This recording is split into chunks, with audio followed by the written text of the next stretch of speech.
चलिए, तो हम लोग क्या सीख रहे थे? सर्कल तो हमें समझ में आ गया था।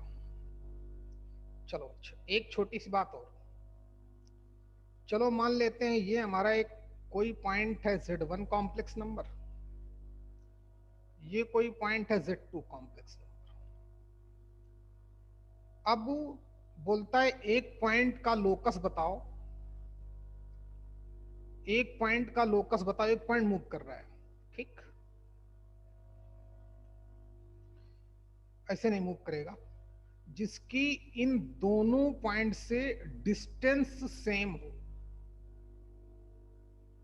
एक पॉइंट है ऐसा Z जिसकी इसका लोकस फाइंड आउट करना है, जिसकी इन दोनों पॉइंट से डिस्टेंस सेम हो। तो इस मैथमेटिकल कंडीशन तो पता ही चल गई कि Z minus Z1 equal to Z minus Z2। तो इस पॉइंट का लोकस तो आ जाएगा। भाई हमसे कोई क्वेश्चन करता कि find out locus of a point which move in a plane such that its distance from to given point always equal, तो ऐसे ही तो निकालते हैं mathematical condition. Z minus Z1 की डिस्टेंस, Z माइनस Z2 की distance निकालूंगा तो मिल जाएगा। और ये क्या आएगा? ये एक लाइन आएगी। क्या आएगी? लाइन। क्योंकि देखें, एक मिनट भाई, ये ऐसे चाहे ऐसे,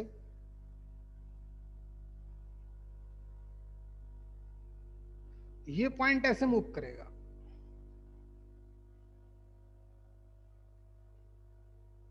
ये पॉइंट मूव कर रहा है, ठीक?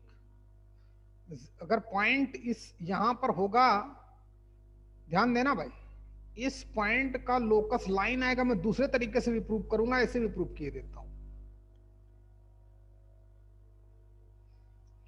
इस लाइन पे अगर कोई पॉइंट होगा, ये पॉइंट अगर ऐसे मूव करे, इसी लाइन पे मूव करे Z, तभी Z माइनस Z1 का मॉड्यूलस Z माइनस Z2 का मॉड्यूलस सेम आएगा। अच्छा, तो एक्चुअली में जो Z minus Z1 equal to Z minus Z2 होता है, एक लाइन देता है। लाइन ही नहीं, एक्चुअली में वो परपेंडिकुलर बाइसेक्टर देता है। ये इसका लोकस हो गया, ये लोकस जो क्या है, जो परपेंडिकुलर बाइसेक्टर है, इसको मैं कोऑर्डिनेट के थ्रू भी प्रूव कर सकता हूं। Perpendicular bisector of line joining Z1 and Z2।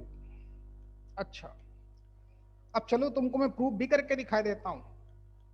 आसान एग्जांपल उठाता हूं ताकि प्रॉब्लम ना हो। तो बाद में छापना भाई, अभी मत छापे कोई। चलिए, मैं बोलता हूं कि एक पॉइंट है हमारा 2,0, एक कॉम्प्लेक्स नंबर, एक कॉम्प्लेक्स नंबर है, मान लेते हैं 6,0।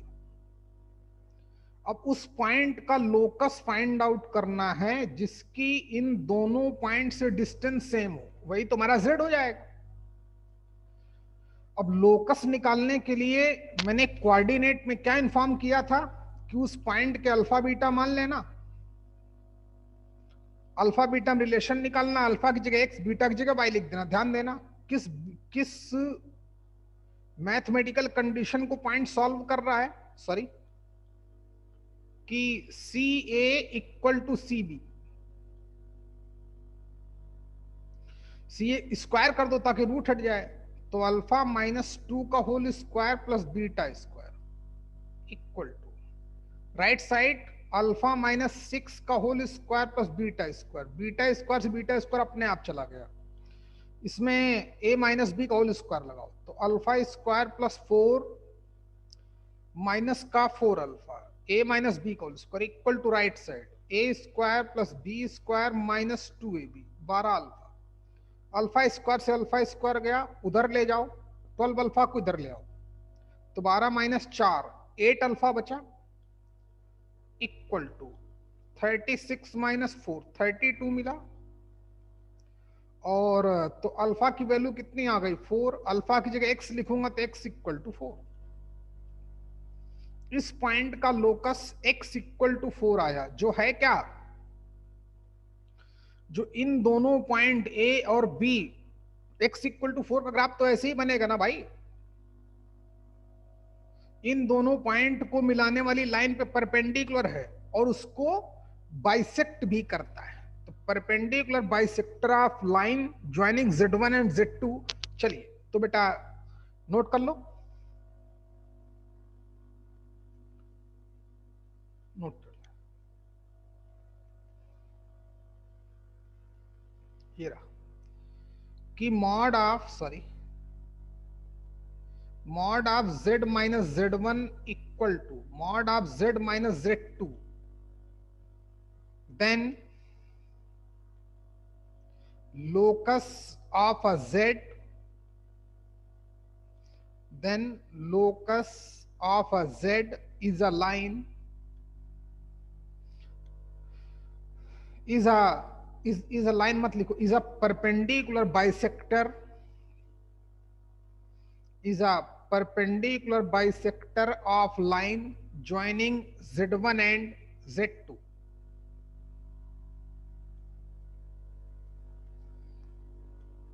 अच्छा,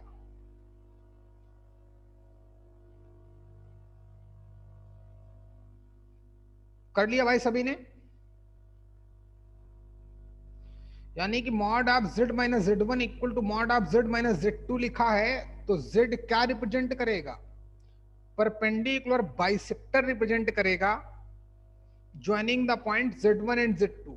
4 to 5 टाइम जेई वाला क्वेश्चन कर चुका है। अच्छा,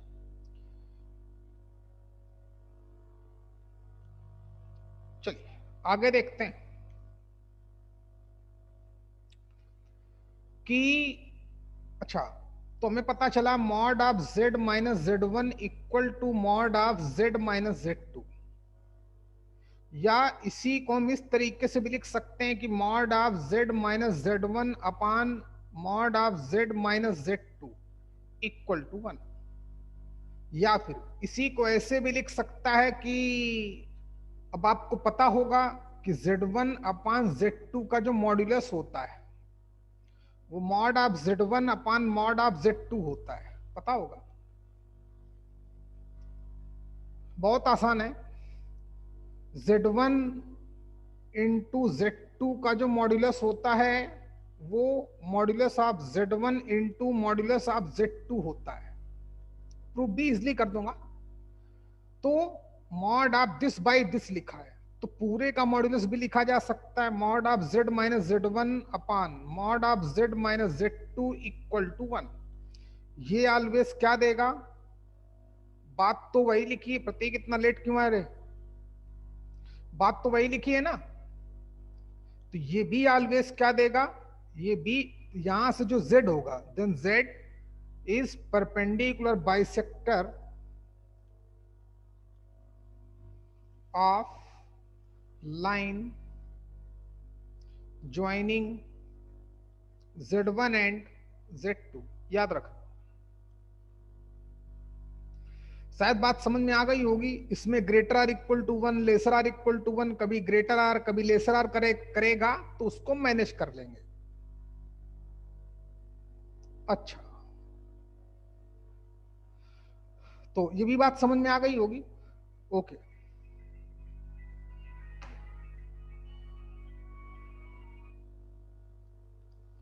हेलो, हाँ बेटा, हाँ बेटा सौरभ,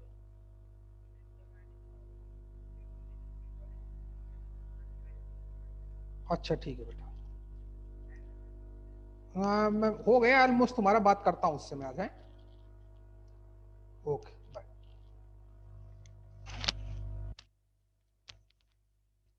तो इतनी बात समझ में आ गई भाई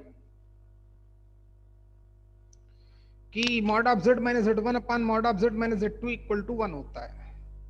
तो Z हमारा perpendicular bisector of line joining Z1 and Z2 देगा। अच्छा, अब अगर यहीं पर K कर दे, ध्यान देना कि mod of z minus z1 upon mod of z minus z2 अगर हमको दे देता है मान लो 2, तो फिर ये सर्कल देगा। देखते हैं कैसे। बहुत आसान तरीके से दिखाता हूं आपको मैं, बहुत आसान तरीके से। अगर याद हो तो सर्कल के बारे में बोला गया था, कोई भी second degree equation x square plus 2hxy plus by square plus 2gx plus 2fy plus c equal to 0 circle कब देता है अनुराग? हेलो, नहीं बोल रहा है। जब h इक्वल टू 0 हो and a equal to b हो। याद करना। तो इसको मैं mod of z minus z1 cross multiply कर दूंगा, तो mod of z minus z1 equal to 2 times mod of z minus z2 हो जाएगा। अब इसमें मैं नॉर्मल मैथ्स लगाता हूं। z का मतलब x प्लस आई वाई लिख दो। z का मतलब z1 की जगह पर x1 plus i Y one, z2 की जगह पर x2 plus i y to.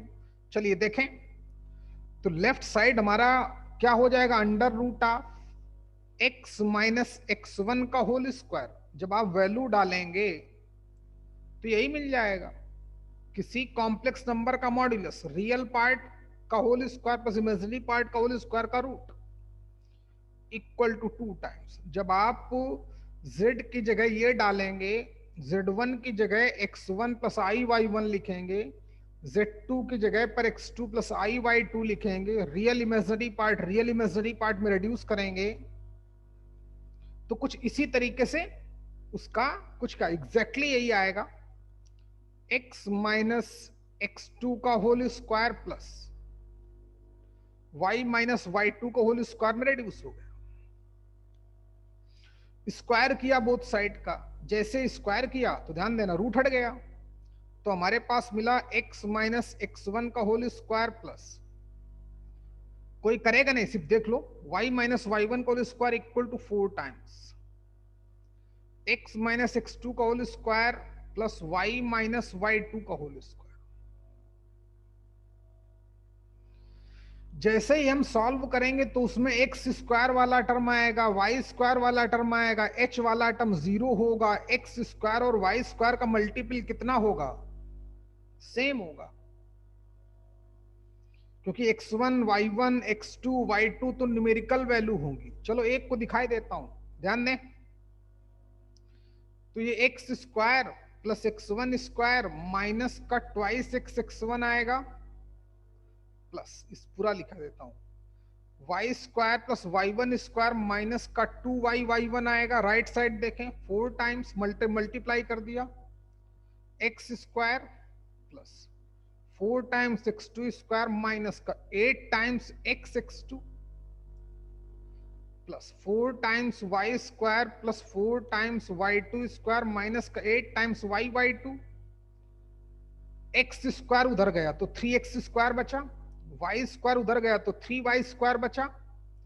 x into Y वाला टर्म कहीं दिख रहा है क्या? नहीं, एक्स वाई वाला टर्म नहीं है। एक्स स्क्वायर और वाई स्क्वायर का मल्टीपल सेम हो चुका है, तो ये क्या रिप्रेजेंट कर देगा? सर्कल देगा। यहां 3 लिखा हो, यहां 4 लिखा हो, 6 लिखा हो, कुछ भी लिखा हो, इवन 1/2 लिखा हो, तब भी सर्कल देगा। लेकिन अगर 1 लिखा होगा तो स्ट्रेट लाइन देगा, इवन परपेंडिकुलर बाइसेक्टर देगा। प्रसाद बेटा, बात समझ में आ रही कि नहीं? ओके, यानी कि हम बोलने को बोल सकते हैं, ध्यान देना, कि जब भी हमारे पास mod of z minus z1 upon z minus z2 equal to k given होगा, देन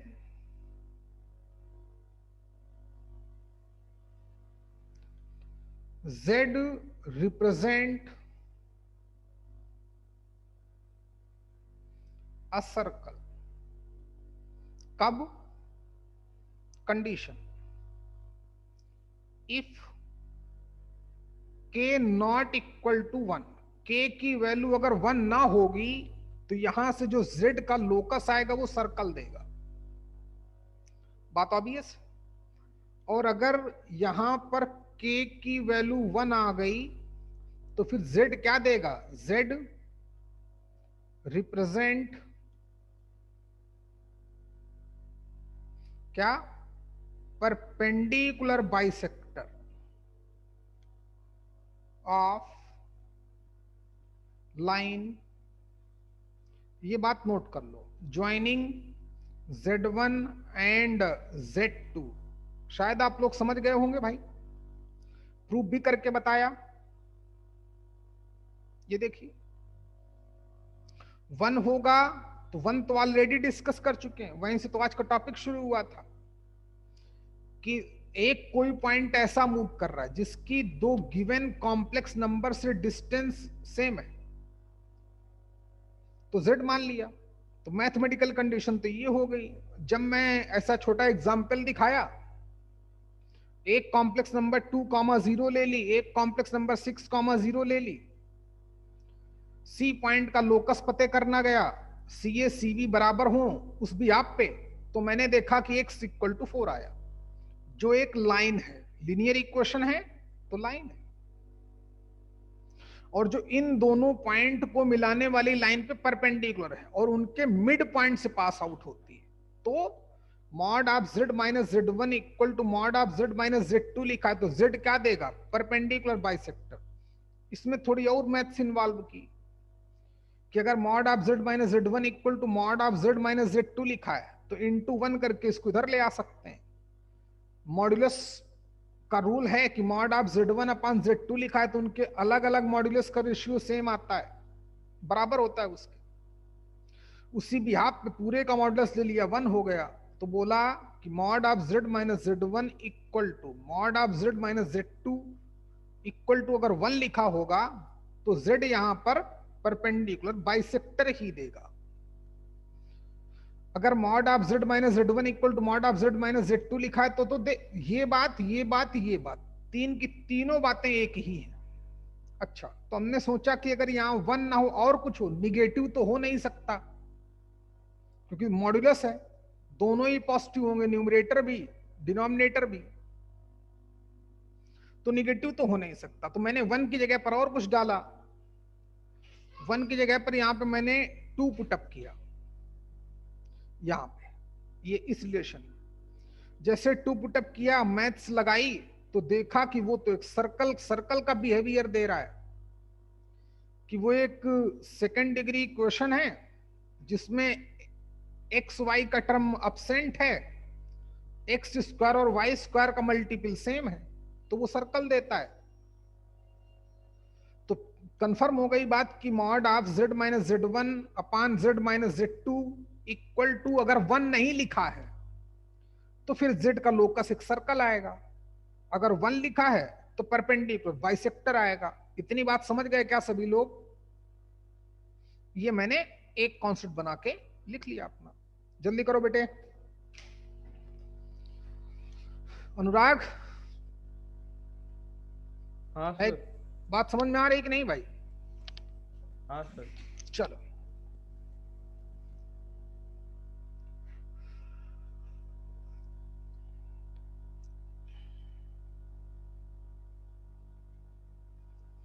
बाकी लोग 20 कंडीशन लिखाते हैं, वो नहीं लिखना हमको है, वो सब फालतू का, इतना ज्ञान नहीं हमारे पास, इतना टाइम नहीं कि फालतू का पढ़े, और कोई नॉलेज भी नहीं बहुत ज्यादा उसमें, बहुत बड़ी बात भी नहीं है।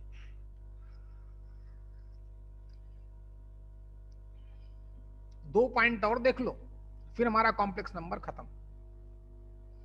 एक और इसका टॉपिक रोटेटिंग एरो, ना पढ़ो तो ज्यादा अच्छा है।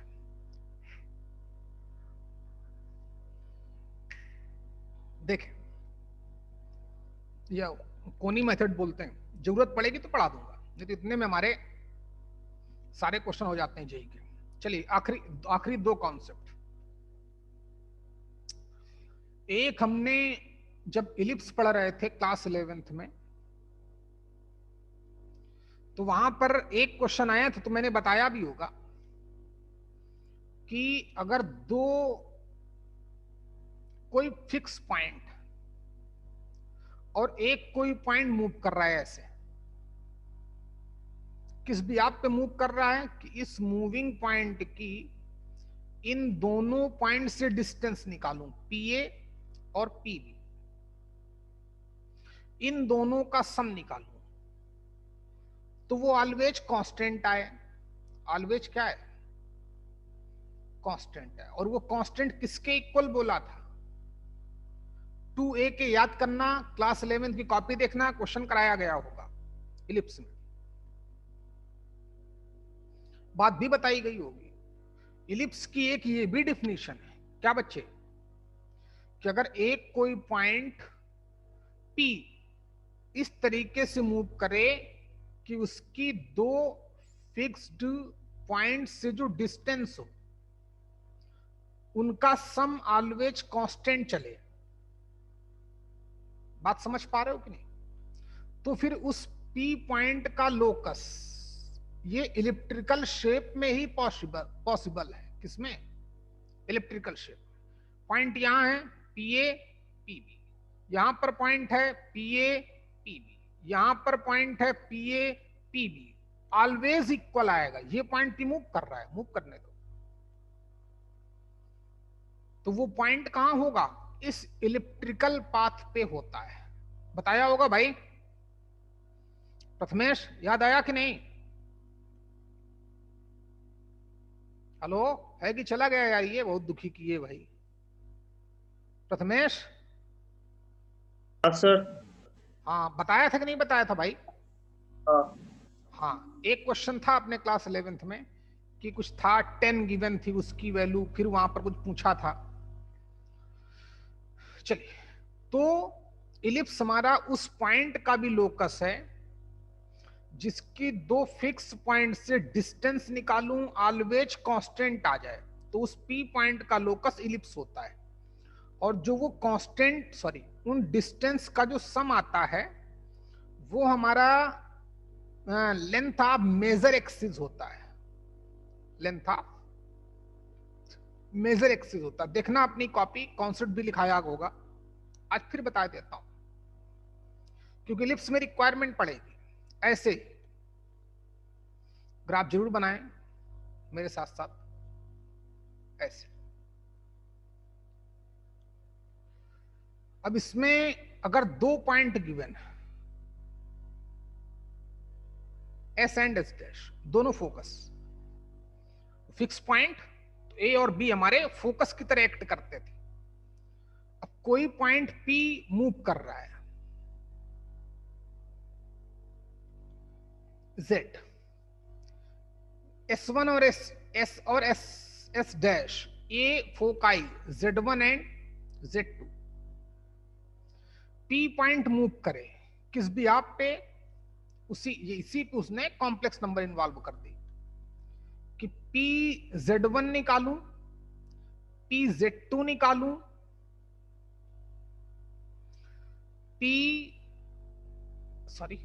अब PS का मतलब P पॉइंट का तो लोकस निकालना है।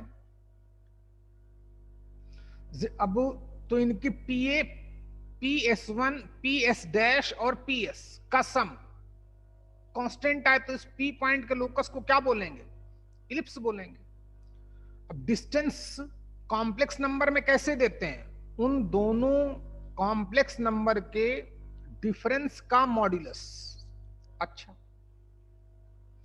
तो यानी कितना आ जाएगा? Mod of Z minus Z1 P S dash हो गया, प्लस P S का मतलब mod of Z minus Z2। भाई डिस्टेंस कॉम्प्लेक्स नंबर में ऐसे ही देते हैं, यहीं से तो मैंने शुरू किया था। इक्वल टू किसके इक्वल आ जाए? कांस्टेंट के इक्वल आ जाए, इक्वल टू कांस्टेंट आ जाए।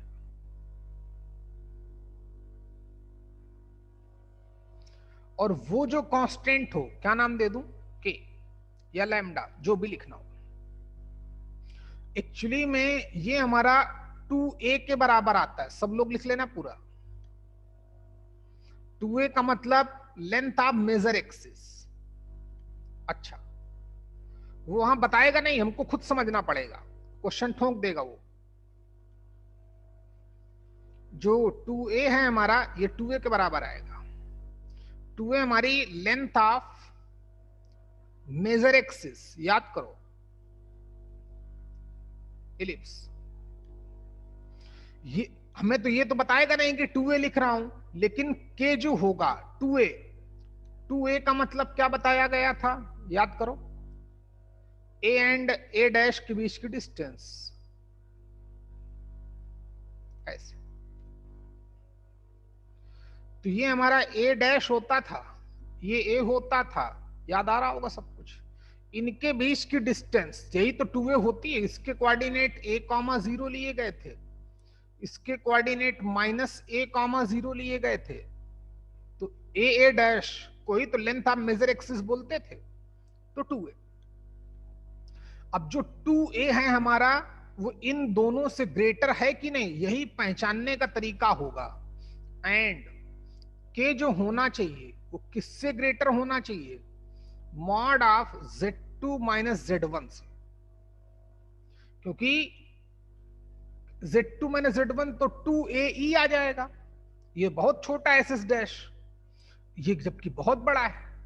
तो k हमारा वही आएगा constant, length of major axis के बराबर आता है।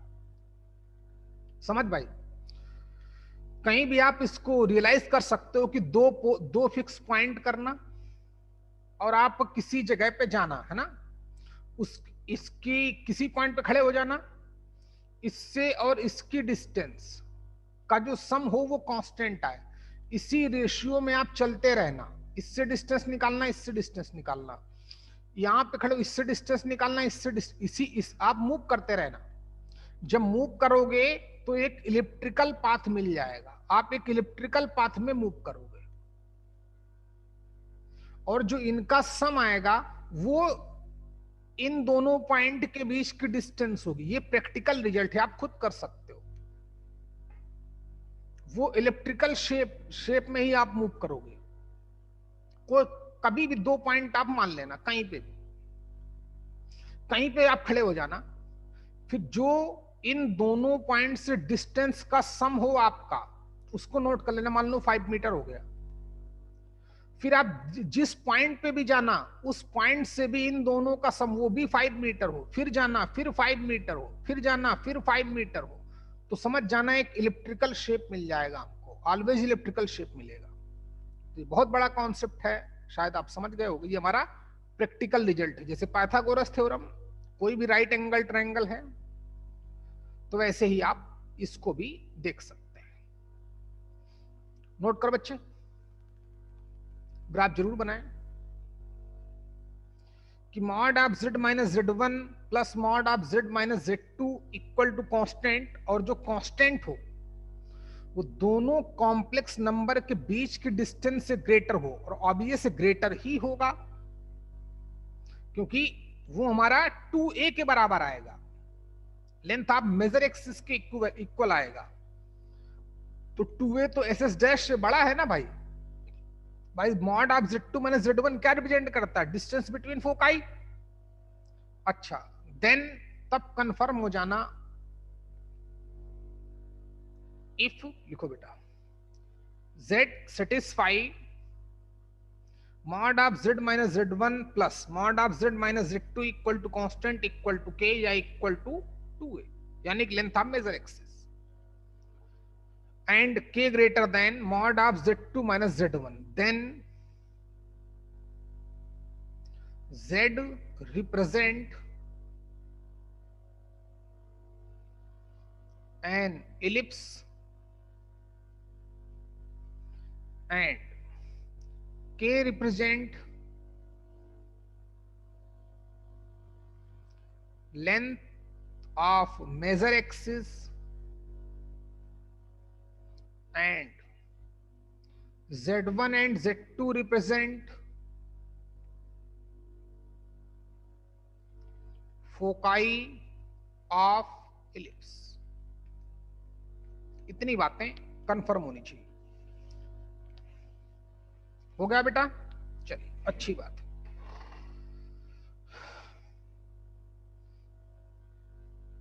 तो जब भी mod of z minus z1 plus mod of z minus z2 equal to constant given हो और वो कांस्टेंट उन दोनों गिवन कॉम्प्लेक्स नंबर के डिफरेंस के मॉड्यूलस से ग्रेटर हो, तो समझ जाना z एक इलिप्स देगा। जो राइट साइड कांस्टेंट लिखे होगा वो लेंथ ऑफ मेजर एक्सिस देगा, और जो z1 और z2 होंगे वो इस इलिप्स उस इलिप्स की फोकाई की तरह एक्ट करेंगे। शायद समझ गए होंगे, इतना सफिशिएंट है नॉलेज आपके पास। अब कहीं वो ग्रेटर आर इक्वल टू के देगा, लेसर आर इक्वल टू के देगा, तो z हमारा यहां पे लाई करेगा, यहां पर इस पाथ पे। कितने समझदार हो आप?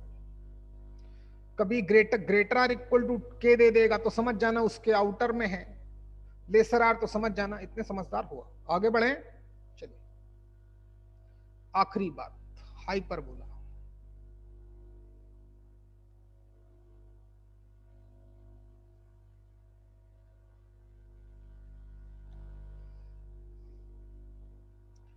ऐसे ही हाइपरबोला के बारे में भी पता कर सकते हैं कि दो पॉइंट गिवन हैं ए एंड बी। अब एक कोई पॉइंट है पी जो मूव कर रहा है, ये भी प्रैक्टिकल रिजल्ट है।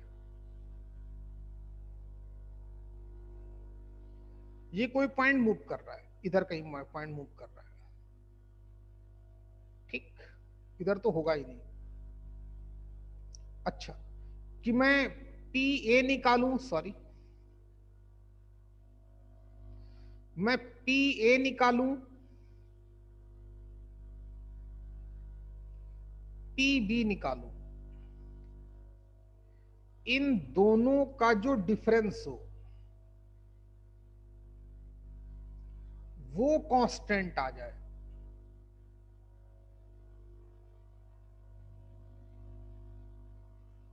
ठीक, यानी कि के यहां पर 2a ही होगा, के क्या होगा, के हमारा 2a होगा।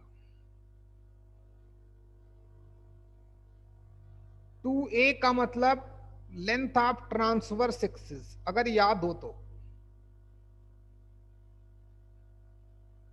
वेट करें भाई,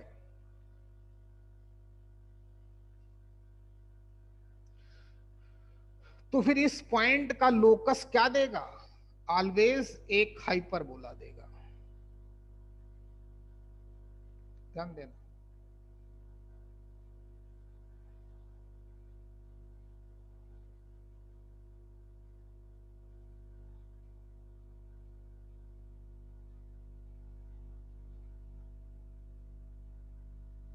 ऐसे, ठीक, ग्राफ कंप्लीट करो बच्चे।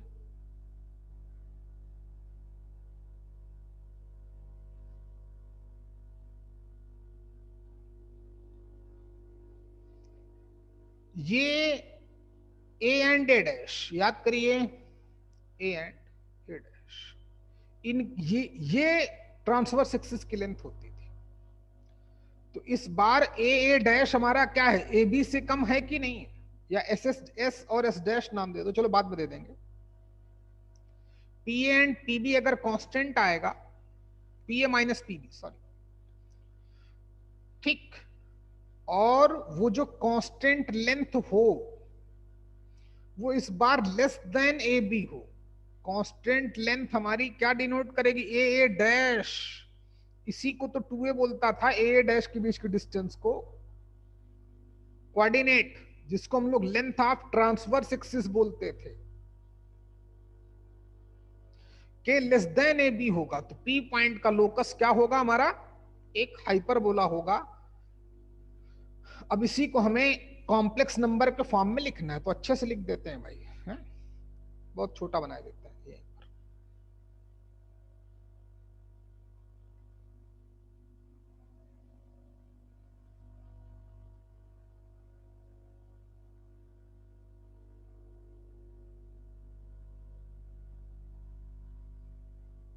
ये Z1, ये Z2, ये हमारा A and A dash. Z हमारा कोई मूव कर रहा है इस तरीके से कि Z Z1, Z Z2,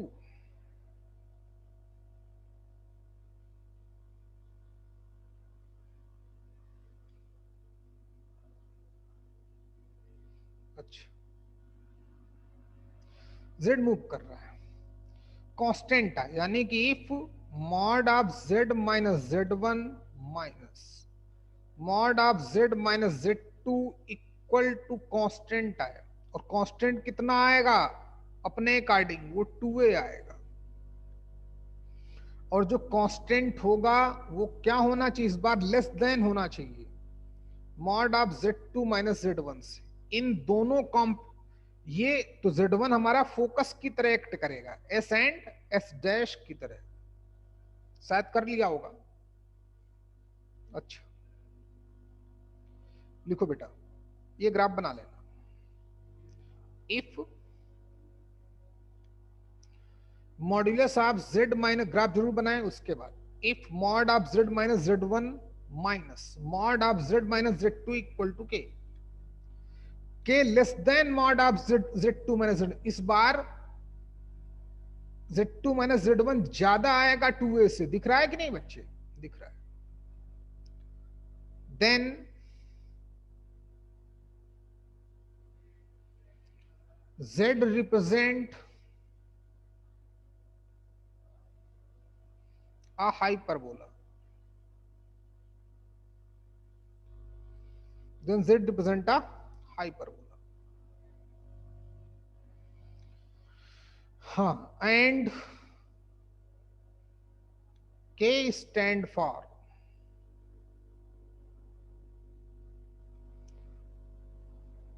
length of transverse axis,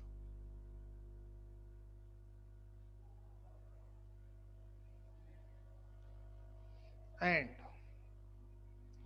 Z1 and Z2 act like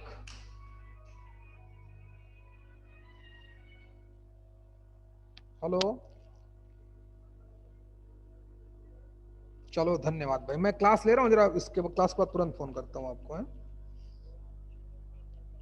okay okay okay okay okay bye, okay. चलो भाई देखें,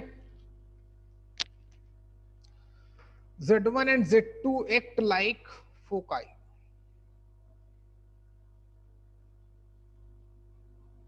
of the hyperbola। इतनी नॉलेज जरूरी थी हमारे पास, ओके। इतनी नॉलेज हमारे पास होनी चाहिए। ये तो आसान है लास्ट वाला, इससे पहले वाला भी आसान है, उसको नोट करना है तो नोट करो फटाफट, जिसको भी नोट करना।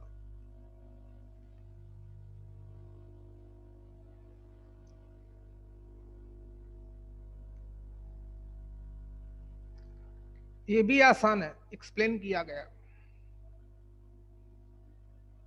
ये उसी को एक्सप्लेन किया जा रहा है, उसी को एक्सप्लेन किया जा रहा है इसका। तो अब इसमें पैराबोला भी होगा, उससे मैं कोई मतलब नहीं, लाइन के नए नए फॉर्म बताएगा, कोई मतलब नहीं। अच्छा नोट, अगर कभी भी टेंशन हो जाए, समझो लिखना लिखना कुछ नहीं, अगर कभी भी हमें लोकस निकालने में प्रॉब्लम हो जाए, जेड के फॉर्म में क्वेश्चन गिवन हो और ऑप्शन दे दे कि जेड लाइज इन या उसका लोकस क्या होगा, और हमसे क्वेश्चन ना हो, तो आप बिल्कुल नॉर्मल तरीके से जाना कि z की जगह पर x प्लस आई वाई लिख देना, z की जगह पर x प्लस आई वाई लिख देना। आपको कुछ अपने आप या तो वो सर्कल की तरह सर्कल में कन्वर्ट हो जाएगा, या तो पैराबोला में कन्वर्ट हो जाएगा, या तो लाइन में कन्वर्ट हो जाएगा, या तो इलिप्स में कन्वर्ट हो जाएगा, या तो हाइपरबोला में कन्वर्ट हो जाएगा। जो हमने पढ़ा है 2D में, इसको 2D में कन्वर्ट हो जाएगा। वहां से आप आइडिया लगा सकते हो।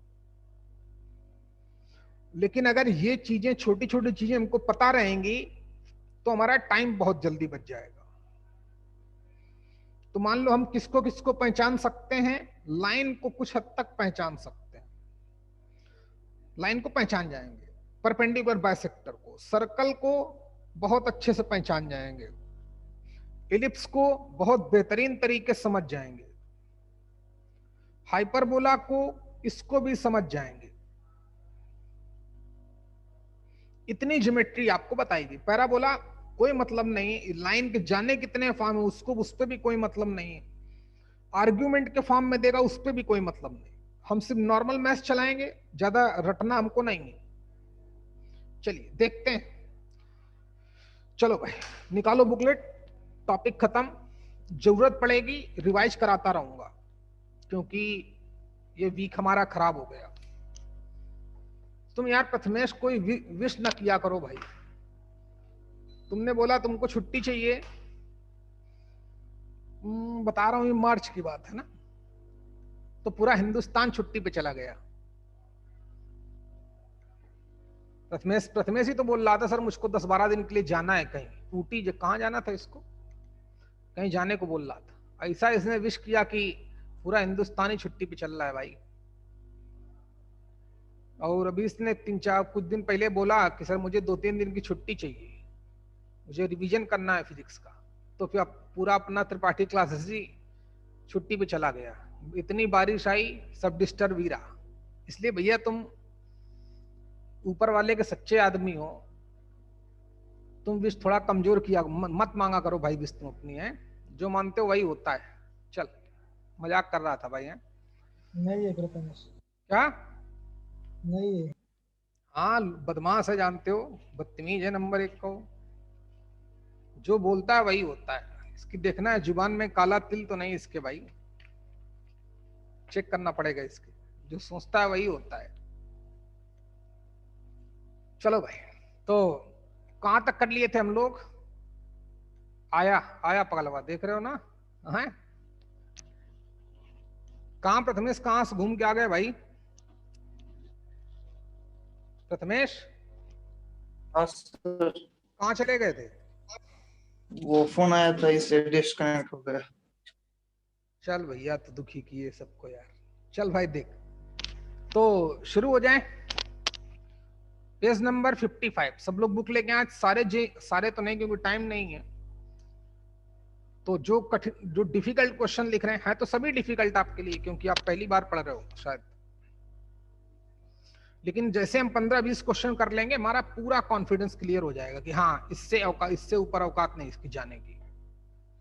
थोड़ा चाहिए, जैसे सीखो, बहुत घुमाएगा वो। पहला क्वेश्चन, दूसरा क्वेश्चन, तीसरा क्वेश्चन, चौथा क्वेश्चन, अच्छे क्वेश्चन। चौथा तो बहुत प्यारा लग रहा है question,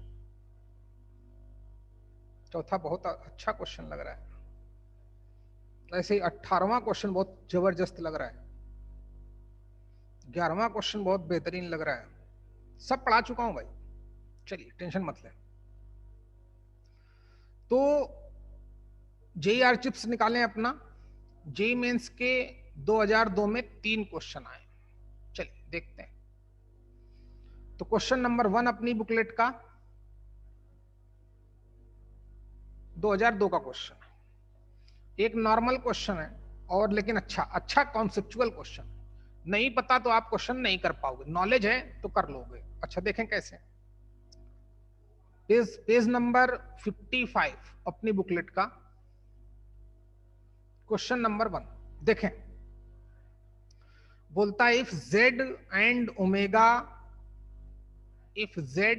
omega are two non zero complex number, Z और omega 2 non zero complex number है, सच दैट। उस दिन जैसे प्रथमेश ने किया था ऑलमोस्ट वैसे ही क्वेश्चन है। दोनों का मॉड्यूलस इक्वल है और दोनों का जो आर्ग्यूमेंट का सम है, argument of Z plus argument of W, वो पाई के इक्वल है। बोलता है, एक प्यारा क्वेश्चन है भाई, देन जेड इक्वल टू, पहला ऑप्शन ओमेगा बार दूसरा, माइनस ओमेगा बार third, omega fourth, minus omega, मतलब z की वैल्यू ओमेगा के फॉर्म में पता करनी। क्यों प्रथमेश? सीखो। ऐसा ही क्वेश्चन प्रथमेश ने पूछा था क्वेश्चन नंबर 7। अच्छा, बिल्कुल वैसे ही क्वेश्चन सीखे। तो प्लीज ध्यान देना, जब कॉम्प्लेक्स नंबर का क्वेश्चन आए तो मैंने बोला था जब z रेसिव इन्वॉल्व करें तो ज्यादा अच्छा होगा कि उसको आप यूलर्स फॉर्म में रिड्यूस करो। जब इस तरीके से एक दूसरे में कनेक्शन हो, एक की वैल्यू दूसरे की वैल्यू में जानना चाहे या आर्ग्यूमेंट जानना चाहे, तो आप उसको यूलर्स फॉर्म में कन्वर्ट करो, क्वेश्चन आपको बहुत अच्छी हेल्प देगा। अब किसी कॉम्प्लेक्स नंबर का यूलर्स फॉर्म क्या सिखाया गया है? मॉड ऑफ z e की पावर i थीटा। अच्छा, z को ऐसे लिखते हैं, यानी कि e की पावर i थीटा का जो मल्टीपल होता है वो उसका मॉड्यूलस रिप्रेजेंट करता है, और जो i का मल्टीपल होता है वो उसका आर्गुमेंट होता है। ये बता चुका था। अच्छा, तो हमें z पता करना है, तो हम यहीं से शुरू करते हैं कि z इक्वल टू कैसे लिख सकते हैं? मॉड ऑफ z इंटू ई की पावर आई थीटा। मान लिया कि आर्ग्यूमेंट ऑफ z थीटा है, तो ऐसे लिख दिया। अब इसको हमें ओमेगा में कन्वर्ट करना है, तो मॉड ऑफ z और मॉड ऑफ ओमेगा इक्वल है, तो z मॉड ऑफ ओमेगा को मॉड ऑफ z को मॉड ऑफ ओमेगा लिख सकते हैं। थीटा के बारे में बोलता है z का आर्ग्यूमेंट ओमेगा का आर्ग्यूमेंट पाई के इक्वल है। ठीक, तो आर्ग्यूमेंट, हमें आर्ग्यूमेंट ऑफ z पता करें ताकि वो आर्ग्यूमेंट ऑफ ओमेगा में कन्वर्ट हो सके। तो मान लेते हैं इसका आर्ग्यूमेंट थीटा डैश है, तो एक्चुअली में वो थीटा प्लस थीटा डैश पाई के इक्वल बोला है, तो थीटा की वैल्यू कितनी हो गई? Pi minus theta dash. Theta dash हमारा आर्ग्यूमेंट ऑफ ओमेगा है। ओके, तो z की वैल्यू हो गई ओमेगा का मॉड्यूलस इनटू e की पावर आई पाई इनटू e की पावर माइनस आई थीटा डैश। अब गौर से देखो, तो ये, अब गौर से देखना प्लीज, e की पावर आई पाई को हम अलग कर दें तो mod of omega into e की पावर माइनस आई थीटा डैश। अच्छा, इसी कॉम्प्लेक्स नंबर का अगर हमसे इसका क्या क्या बोलते हैं उसको यार, बार को कंजुगेट। अच्छा, तो z का अगर मैं कॉन्जुगेट पता करूं तो कॉन्जुगेट के लिए i की जगह माइनस आई लिखने को बोला था। एक ही कॉन्सेप्ट सिखाया था, किसी भी कॉम्प्लेक्स नंबर का कॉन्जुगेट पता करना हो तो i की जगह पर माइनस आई लिख देना। तो गौर से देखो, तो ये तो ओमेगा बार में कन्वर्ट हो चुका है। अरे बोलना रे, जब भाई z को ऐसा लिख सकते हैं तो ओमेगा बार में कन्वर्ट हो गया, क्वेश्चन खत्म हो गया। e की पावर आई पाई की वैल्यू निकाल लेना, ऑप्शन मैच करा लेना, कंप्लीट करो। e की पावर आई पाई की वैल्यू cos पाई प्लस आई साइन पाई इनटू ओमेगा का मॉड्यूलस इनटू e की पावर आई थीटा डैश। थीटा डैश है क्या? आर्गुमेंट ऑफ ओमेगा, तो ये ओमेगा बार में रिड्यूस हो चुका है। ओमेगा बार को इसने यूलर्स फॉर्म में लिख दिया है। अब cos पाई की वैल्यू -1, साइन पाई की वैल्यू 0, तो माइनस का ओमेगा बार ऑप्शन में होगा, वो हमारा करेक्ट आंसर है। क्लियर हो गया क्या? समझ गए भाई? चलिए, अच्छी बात है। अगला सेकंड क्वेश्चन देखते हैं, कर लेना भाई पूरी ईमानदारी से, हैं?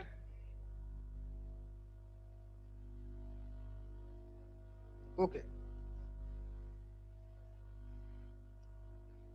जल्दी करो। क्वेश्चन नंबर 2, एक एक क्वेश्चन कराऊंगा भाई, क्योंकि पक्का क्वेश्चन आएगा एडवांस में भी। ऐसा ऐसा घुमाता है ना कॉम्प्लेक्स नंबर को, बहुत मजा आता है। धीरे धीरे तुमको ट्रेनिंग दी जा रही है। देखें, हटा दूं, ये सिर्फ यूलर्स फॉर्म से क्वेश्चन खत्म हो गया। ऐसा ही क्वेश्चन 7th भी था, ऐसा ही, याद करो भाई। तो मैं करा चुका था, बोलोगे तो फिर करा दूंगा, कोई दिक्कत नहीं। 7th उस दिन कौन सा पूछा तुमने यार प्रथमेश? चलो कोई पूछा, उस दिन तुमने एक ऐसा क्वेश्चन पूछा था ना? हाँ, चलो छोड़ो, कोई बात नहीं, ऐसे ऐसे ट्रिक लगाते हैं, पता चल गया होगा। तो किसका कहां पे यूज करना है वो याद रखेंगे तो आसानी होगी। क्वेश्चन नंबर 2, वो भी एक अच्छा क्वेश्चन है, लेकिन है कॉन्सेप्चुअल, पढ़ाया हुआ है कि mod of z minus 4 less than mod of z minus 2। मैंने बोला था कई बार जब एरिया अंडर वकर पढ़ा रहा था या कुछ भी बता रहा था, तो मैंने बोला जब इनइक्वलिटी आ जाए लोकस में, तो पहले क्वेश्चन तो पढ़ लें, तो सबसे पहले उसको इक्वल मान लेते हैं। क्वेश्चन नंबर 2, ये भी 2002 का क्वेश्चन है। If mod of z minus 4 less than mod of z minus 2 is solution, sorry its solution, इसका solution is given by, इसका जो solution होगा मतलब z, उसके बारे में पता करना है। तो बोलता है कि इसका रियल पार्ट, जो रियल पार्ट ऑफ z होगा वो ग्रेटर देन 0 होगा। सेकंड ऑप्शन बोलता है कि जो रियल पार्ट ऑफ z होगा वो लेस देन 0 होगा। थर्ड ऑप्शन जो बोलता है वो real part of z greater than 3 होगा। फोर्थ ऑप्शन बोलता है real part of z greater than 2 होगा। ध्यान देना, अच्छा क्वेश्चन बनाया कॉन्सेप्चुअली, लेकिन मैं भी आपको ऑलमोस्ट तैयार कर चुका हूं कि बोला था कि जब भी इनइक्वालिटी दे दे किसी के लोकस में, एरिया अंडर वकर में काम करते थे ऐसा, तो बोला पहले इक्वल मान के ग्राफ बनाओ, याद है कि नहीं, बाद में इनइक्वालिटी पे फोकस करो, क्योंकि मॉड ऑफ z माइनस 4 ये भी डिस्टेंस है और मॉड ऑफ z माइनस 2 ये भी डिस्टेंस है।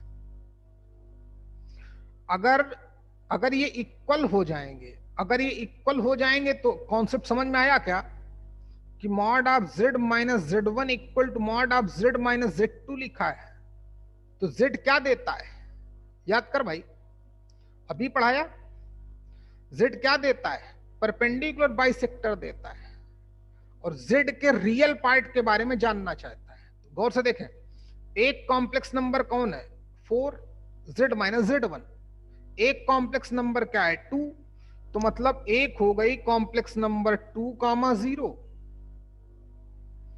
एक कॉम्प्लेक्स नंबर क्या हो गई 2, 0, दूसरी कॉम्प्लेक्स नंबर हो गई 4, 0। अगर इक्वल होगा तो z हमारा कहां पे लाई करेगा, z हमारा इसके परपेंडिकुलर बाइसेक्टर पे लाई करेगा। समझ लेना बे, नहीं तो इतना आसान है नहीं, फिर रटते रहो, देखते रहो, वैसा क्वेश्चन आ जाए तो कर लो, कभी नहीं सीख पाओगे। जब भी बोला इनइक्वालिटी दे तो सबसे पहले इक्वल मान के z का देखो कहां एग्जैक्टली लोकेशन है, बराबर है। अच्छा, अब z माइनस 2 मतलब ये डिस्टेंस z माइनस 2 ये रही, z इस लाइन पे होगा अगर इक्वल होता तो, लेकिन उसने बोला कि मॉड ऑफ z माइनस 2 जो है वो greater than mod of z minus 4 है। बात तो एक ही है भाई। अब z अगर इक्वल होता तो z हमारा इसी पे लाई करता, अब z माइनस 2 तो मतलब इसकी यहां से डिस्टेंस, z माइनस 4 इसकी यहां से डिस्टेंस, तो z माइनस 2 की डिफरेंस, अगर सुन भाई, z अगर यहां हो जाएगा, यहां पर हो जाएगा z, तो z माइनस 2 तो z माइनस 4 से छोटा हो जाएगा, क्यों रे, हेलो, तो z को कहां होना पड़ेगा, इस लाइन के राइट में होना पड़ेगा। अरे बोलना यार, z अगर इस लाइन के राइट में होगा तभी तो z यहां पर होगा, तभी तो z माइनस 2 z माइनस 4 से ग्रेटर हो पाएगा। प्रथमेश बात समझ में आई कि नहीं आई। और ये लाइन क्या है, ये लाइन हमारी इन दोनों लाइन का परपेंडिकुलर बाइसेक्टर है, वो x इक्वल टू 3 हो गई। अब mod of z minus 2 z minus 4 से ग्रेटर हो तो z को इस लाइन के राइट में लाई करना पड़ेगा कि नहीं। z अगर यहां होगा, यहां पर होगा z, तो फिर z माइनस 2 यहां से लेकर यहां तक, ये z माइनस 4 से ग्रेटर है कि नहीं रे प्रथमेश। सर हाँ, तो फिर z हमारा x इक्वल टू 3 लाइन के राइट में होगा। z कहां पे होगा? z हमारा x greater or equal to 3 line के राइट में होगा। क्लियर हो गया क्या? अब तो जब z में x greater or equal to 3 होगा तो z हमारा क्या हो गया? 3 से ग्रेटर हो गया। यही हमारा ऑप्शन राइट होना चाहिए। एक बार चेक करो। हाँ सही है भाई। समझो, कॉन्सेप्ट समझो भाई। जब भी इनइक्वलिटी लगाए तो सबसे पहले इक्वल देखो, फिर जरा इनइक्वलिटी पे फोकस करो। अगर इक्वल होता तो z तो इस लाइन पे होता। अब बोलता है z माइनस 2, मतलब उस z और इस पॉइंट से इस कॉम्प्लेक्स नंबर के बीच की डिस्टेंस, उस कॉम्प्लेक्स z की डिस्टेंस इससे ज्यादा है। तो z कहां होगा? इस लाइन के राइट में होगा कि लेफ्ट में होगा? अगर लेफ्ट में होगा तो फिर z माइनस 2 लेस होगा, क्योंकि z हमारा यहां आप बोल रहे हो। प्रथमेश बात समझ में आ रही है कि नहीं भाई? हाँ। ग्राफिकली z माइनस 2 हमारा लेस देन दिख रहा है, तो ऑब्वियस है z कहां होगा? इस लाइन के राइट में होगा। तो उसका रियल पार्ट, अब x इक्वल टू 3 से राइट में है, x इक्वल टू 3 के राइट में होगा, तो उसका रियल पार्ट क्या होगा? 3 से ग्रेटर होगा। Third option is correct option. समझ गए क्या? हाँ। ओके,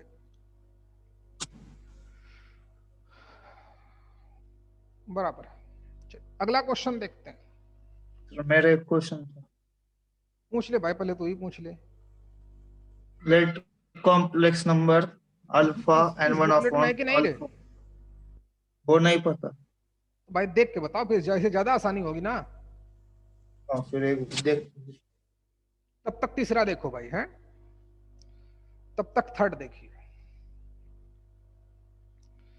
तो समझ लेना भाई, जो समझ पाएगा वही कॉम्प्लेक्स नंबर को हैंडल कर पाएगा। अब लोग इसमें मैथ्स लगाने जाएंगे। मैंने एक लाइन में आंसर बता दिए, अब मैथ्स लगाओगे तो मैं समझे नहीं आएगा।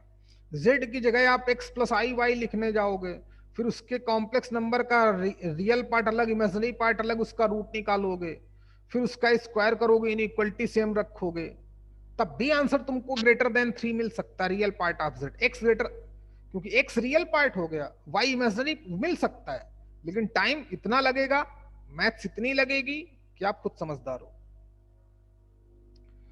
अगला क्वेश्चन हमारा 3 देख, ये भी 2002 का क्वेश्चन। बोलता है the locus of centre of a circle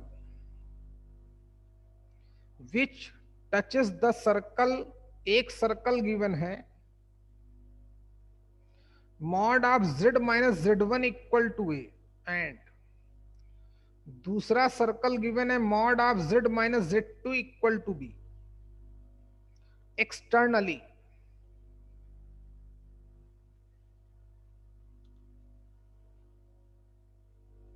अच्छा, the locus of center of a circle which touches the circle this and this externally will be,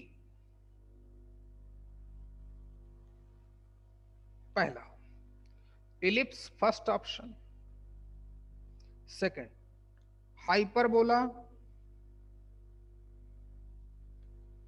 third option circle, fourth option none of this. देख, बोलता है एक circle है जिसके centre का locus find out करना है। अगर यही क्वेश्चन हमको वो कोऑर्डिनेट में देता तो हम तो क्वेश्चन कर लेते,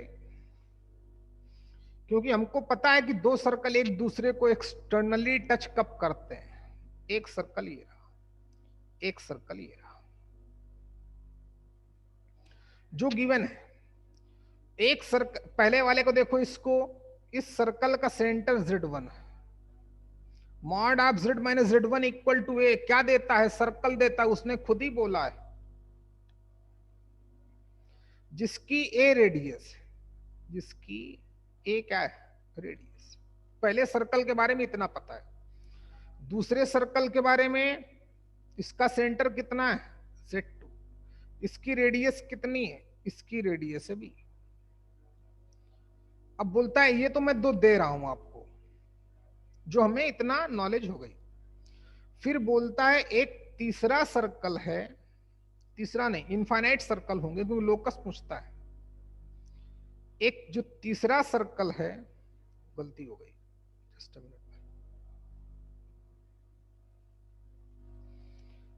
एक जो तीसरा सर्कल है, नहीं बजा रहा ना, छोड़,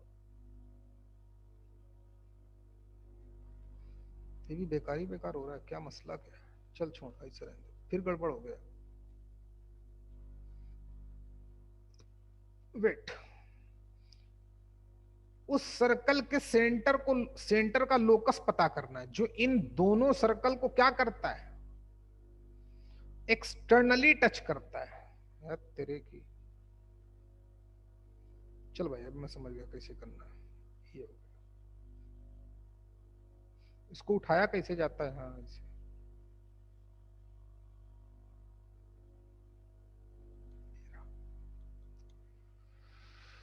ये जो थर्ड वाला सर्कल है, इस सर्कल के सेंटर का लोकस फाइंड आउट करना है, तो z मान लिया। अब ये जो रेड वाला सर्कल है, इसके सेंटर का लोकस चाहिए, कहां पे होगा, एलिप्स होगा कि हाइपरबोला होगा कि सर्कल होगा कि इनमें से कोई नहीं होगा। ऐसे जाने कितने सर्कल होंगे जो इन दोनों सर्कल को एक्सटर्नली टच करेंगे। अच्छा, तो ध्यान देना बच्चे कि दो सर्कल, अब मैथ्स लगेगी, दो सर्कल एक दूसरे को एक्सटर्नली कब टच करते हैं, याद होगा, जब उनके सेंटर्स के बीच की डिस्टेंस उनकी रेडियस के सम के बराबर आ जाए। याद आया कि नहीं रे प्रथमेश? दो सर्कल एक दूसरे को ये तो मैथमेटिकल कंडीशन लगेगी। तो हमें सर्कल की रेडियस तो पता नहीं है अपने सर्कल की, तो अपने सर्कल की रेडियस माने लेते हैं कैपिटल R। अच्छा, तो ये सर्कल लिया, अपना सर्कल लिया, एक दूसरे को एक्सटर्नली टच करें, तो प्लीज फोकस करना, Z और Z1 के बीच की डिस्टेंस, इनके सेंटर्स के बीच की डिस्टेंस होगी कि नहीं, इसी Z और C और C1 के बीच की डिस्टेंस, उसको कैसे लिखोगे, Z का लोकस पता करना है तो Z मानेंगे, तो mod of Z minus Z1, centres के बीच की डिस्टेंस हो गई इस सर्कल और इस सर्कल में। ओके, क्योंकि किन्हीं भी दो कॉम्प्लेक्स नंबर के डिफरेंस का मॉड्यूलस क्या देता है, डिस्टेंस देता है। बताया था, बहुत बड़ा कॉन्सेप्ट था, प्रूफ भी किया था, कोऑर्डिनेट से भी बताया था। तो mod of Z minus Z1 किसके बराबर आएगा, इस अपने सर्कल की रेडियस R बोली है, इस सर्कल की रेडियस A बोली है। चलो ये वाला सर्कल ले लें, अपना सर्कल देखें, तो इनके बीच की distance mod of Z minus Z2 equal to R plus B। अब यहां से R को तो हमने माना है, तो R को हमें एलिमिनेट करना पड़ेगा। जैसे ही R को एलिमिनेट करेंगे तो Z Z1 A B में रिलेशन आ जाएगा, वही लोकस रिप्रेजेंट करेगा। तो R यहां कैसे गायब होगा प्रथमेश, R अपनी तरफ से माना तो इसको हटाऊंगा तभी तो कंफर्म हो पाएगा हमारा, R तो पता ही नहीं ना भाई। तो एक से R की वैल्यू निकाल के दूसरे में डाल दो, या दोनों का डिफरेंस निकाल दो। R को गायब करना है, एलिमिनेट करना है, R को मैंने खुद माना है। तो जैसे सॉल्व करने गया तो mod of Z minus Z1 minus mod of Z minus Z2 equal to किस में आ गया, A माइनस B में आ गया। तो अभी तो बताया था ये किसका रिलेशन होता है, ये एक हाइपरबोला देगा। गेम समझ में आई कि नहीं आई? R को अपनी तरफ से मानते हैं तो जिसको मानेंगे उसको एलिमिनेट करना पड़ेगा। याद होगा भाई, लोकस में कई बार खेल खेला होगा ऐसा। एक था, याद करिए, एक हमारे पास क्वेश्चन था पैराबोला में, एक क्वेश्चन था, उसके वर्टेक्स का शायद लोकस पूछा था, बहुत ए क्यूब के फॉर्म में था, ए क्यूब ऐसे कुछ गिवन था, ए को तो ठीक है, तो हमें वर्टेक्स निकालने तो आ गए थे, लोकस निकालना था तो अल्फा बीटा बोला था क्लास 11th, चेक करना। फिर मैंने ए को एलिमिनेट किया था, क्योंकि समझ में आ रहा है कि नहीं, जो आर्बिटरी चीजें दी जाएंगी अपनी तरफ से मानी जाएंगी उनको हमें हटाना पड़ता है। फिर से देखें, एक ये सर्कल गिवन है, एक ये सर्कल गिवन है। अब आर को नहीं हटाएंगे तो वो आर के बारे में आइडिया नहीं कि आर है क्या। जब तक आर हटेगा नहीं तब तक इसका लोकस आइडेंटिफाई नहीं हो सकता। ऐड कर दूंगा तो फिर 2r, आर वहां से जाएगा नहीं, आर के बारे में आइडिया है नहीं। डिफरेंस निकाल लिया, आर गायब हो गया। एलिमिनेट करना है, कुछ अपनी तरफ से लिखोगे, लोकस निकालने जा रहे हो तो उसको हटाना पड़ता है। जैसे मैं कई बार टेंजेंट में क्वेश्चन करता था स्लोप के फॉर्म में, तो m को हटाना पड़ता था कि नहीं, स्लोप फॉर्म में टेंजेंट लिखता था, m को एलिमिनेट करता था, अल्फा बीटा में रिलेशन निकालता था, लास्ट में अल्फा की जगह x, बीटा की जगह y लिखता था। तो कुछ वैसे ही कॉन्सेप्ट है। क्वेश्चन बहुत आसान था, लेकिन जिसके पास नॉलेज है वही कर पाएगा। बोलता है उस सर्कल के सेंटर का लोकस फाइंड आउट करिए जो इन दोनों सर्कल्स को एक्सटर्नली टच करता है। तो ऐसे जाने कितने सर्कल होंगे, उस सर्कल का सेंटर मैंने z मान लिया। अब दो सर्कल एक दूसरे को एक्सटर्नली टच कब करते हैं, कोऑर्डिनेट लग गई, जब उनके सेंटर्स के बीच की डिस्टेंस उनकी रेडियस के सम के इक्वल आ जाए। तो शायद आप समझ चुके होंगे। अब तो z माइनस z1, ये कंडीशन आई। c1 और c के बीच की डिस्टेंस कॉम्प्लेक्स नंबर के फॉर्म में उनके डिफरेंस का मॉड्यूलस देता है। पहले की रेडियस a है, अपने सर्कल की रेडियस r है तो r प्लस a, दूसरे की radius r plus b। r को गायब करना है, डिफरेंस कर दो, अपने आप r गायब होगा। जैसे डिफरेंस किया तो mod of z minus z1 minus mod of z minus z2 constant आ गया। अरे बोलना भाई। और a माइनस b हमारा z1 z2 से कम होगा कि नहीं होगा रे Prathamesh?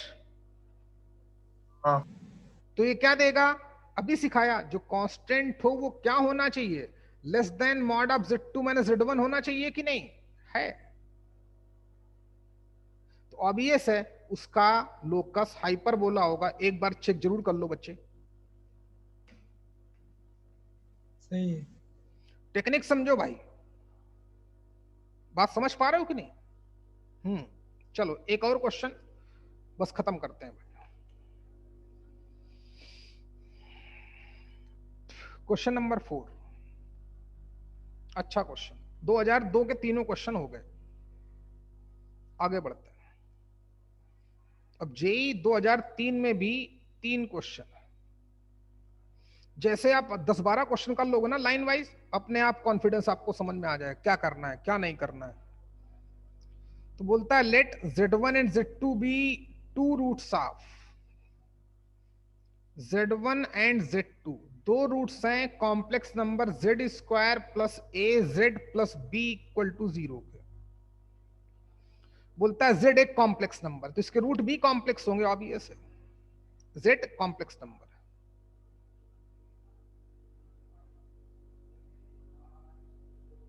Further assume that the origin 0,0 z1 and z2 एक इक्विलेटरल ट्रायंगल फॉर्म करते हैं, इक्विलेटरल ट्रायंगल फॉर्म करते हैं। तो बोलता है ए बी में क्या रिलेशन होगा। चलिए सीखो। ए बी में 4 ऑप्शन दे रहा है, मैं 1-2 ऑप्शन लिखे देता हूं आपके लिए। बहुत प्यारा क्वेश्चन है। A square equal to B पहला, दूसरा देखें A square equal to 2b, third देखें A square equal to 3b, fourth देखें A square equal to 4b। इसने लोकस ओकस का काम नहीं चेक कर रखा, इसने रिलेशन पूछा, तो कोई दिक्कत नहीं। 3 कॉम्प्लेक्स नंबर हो गए, एक तो 0,0 और 2 z1 और z2 जो इसके रूट्स हैं और रूट्स इसके कॉम्प्लेक्स हैं। बात समझ में आ रही कि नहीं रे? तो इसके रूट्स निकालूंगा, जैसा बोलोगे वैसे ही करूंगा। z की वैल्यू आएगी -a plus minus under root B square -4ac/2 बराबर है। अब इसके z हमारा कॉम्प्लेक्स है तो अंदर वाली वैल्यू निगेटिव होगी।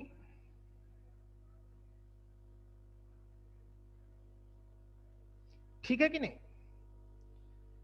अंदर वाली वैल्यू निगेटिव होगी तो देखे मैं कैसे मैनेज करूंगा, z इक्वल टू, ये मतलब निगेटिव लिखा है, बात समझ में आ रही कि नहीं? तो चलो मैं माइनस साइन कॉमन ही लिए लेता हूं। जैसे मैंने माइनस साइन कॉमन लिया तो यहां -1 को आई स्क्वायर लिख दिया, क्योंकि उसने बोला z कॉम्प्लेक्स रूट है, और -1 को आई स्क्वायर लिखा, आई को बाहर ले आया तो अंडर रूट अंदर क्या हो गया 4b माइनस ए स्क्वायर। समझने वाले समझ गए होंगे। आया समझ में कि नहीं रे? आया सर। क्योंकि बोलता है z कॉम्प्लेक्स होना चाहिए। अच्छा, अब तो एक बार प्लस एक बार माइनस, तो z1 की वैल्यू कितनी हो गई, -a/2 comma under root of 4, point के फॉर्म में चाहिए, अपॉन 2, ये रहा। सिमिलरली z2 कितना हो जाएगा, ऑर्डर्ड पेयर फॉर्म में बनाया। क्यों बनाया? क्योंकि इक्विलेटरल ट्रायंगल वाला कॉन्सेप्ट लगाना है। तो -a/2, एक बार प्लस लिया एक बार माइनस लिया रे। अब कॉम्प्लेक्स नंबर है x + i y, तो उसका ordered pair form x, y, -a/2